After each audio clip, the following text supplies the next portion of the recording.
So, చాలా మంది couples infertility problems ఎక్కువున్న వాళ్ళకి మనం ఐవీఎఫ్ చేస్తూ ఉంటాం కదా! సో, ఈ ఐవీఎఫ్ చేశాక మనం ఎంబ్రియో ట్రాన్స్‌ఫర్ అనేది చేస్తాము. సో, ఫార్మ్ అయిన ఎంబ్రియోస్‌ని మనం ఎండోమెట్రియం బాగున్నప్పుడు ట్రాన్స్‌ఫర్ చేస్తామనమాట. So, embryo transfer essence of IVF. So, ఇది ఫైనల్ స్టెప్ అనమాట ఐవీఎఫ్‌లో. But even good quality embryos మనం ట్రాన్స్‌ఫర్ చేసినా గూడా కొంతమందికి ఐవీఎఫ్ అనేది రికరెంట్‌గా ఫెయిల్ అవుతూ ఉంటుంది.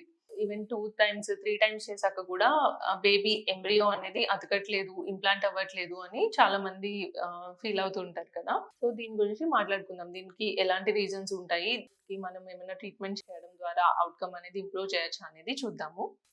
సో, ఐవీఎఫ్‌లో మెయిన్‌గా మనకి సక్సెస్ రేట్ అనేది ఎంబ్రియో అండ్ ఎండోమెట్రియం అంటే గర్భసంచి యొక్క పొర మీద డిపెండ్ అయ్యి ఉంటుందన్నమాట.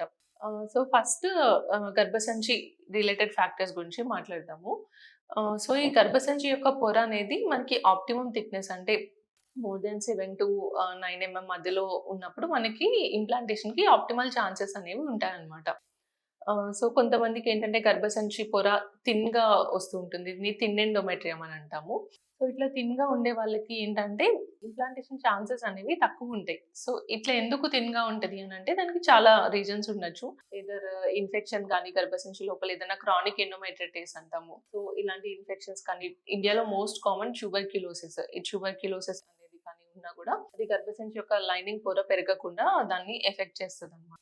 సో, ఇలాంటి ప్రాబ్లమ్స్ ఏమైనా ఉన్నాయా? లేదంటే గర్భసంచి లోపల కొంతమందికి ఇన్ఫెక్షన్స్ వల్ల కానీ రిపీటెడ్‌గా ప్రీవియస్‌గా అబోర్షన్స్ అయినప్పుడు క్యూరేటింగ్ డీఎన్సీ అనే ప్రొసీజర్ చేస్తూ ఉంటారు చాలా మంది గైనకాలజిస్ట్స్. సో, ఈ డీఎన్సీ అనేది ఎక్కువ క్యూరేటింగ్ అనేది చేసినా గూడా మనకి గర్భసంచి లోపల అతుకులు ఫార్మ్ అయ్యి దాని వల్ల కూడా పొర థిన్‌గా అయ్యే ఛాన్స్ అనేది ఉంటుందన్నమాట.